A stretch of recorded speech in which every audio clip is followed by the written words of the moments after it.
કરી છે ભારતીય જનતા પાર્ટીના એક એવા નેતાની જે પોતાના બેબાક બોલ માટે જાણીતા છે અને એની સાથે સાથે આ વખતે તો તેમણે ભારતીય જનતા પાર્ટી સાથે જે દ્રોહ કરી રહ્યા છે એમના પક્ષમાં નિવેદન આપી દીધું છે।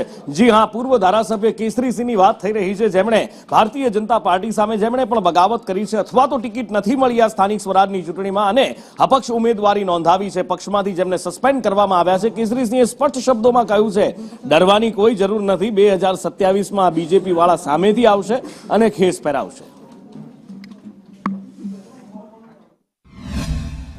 આ લોકો જે તમને સસ્પેન્ડ કર્યા છે એ લોકો તમને પાછા બોલાવવા આવશે કે એમને ખબર પડશે કે 2027માં આ ગામ હશે કે આ શહેરના કોઈ આગેવાન છે અમારાથી સસ્પેન્ડ થઈ ગયો છે પણ વિધાનસભાની અંદર અમને નુકસાન કરશે, એટલે પાછા આ જ લોકો ફરી પાછા તમને 2027માં પાછા બોલાવવા આવશે એટલે વાતે ગાતે તમારું એમના ખેસથી સ્વાગત કરશે।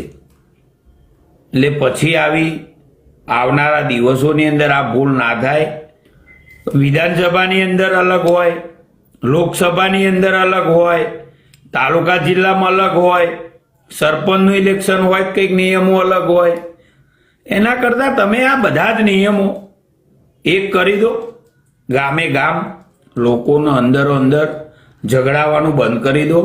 1 વર્ષની અંદર તમે એક ચૂંટણી લાવો, તમે નક્કી કર્યું હોય એ ટાઈમે ચૂંટણી આવી જાય પાછી।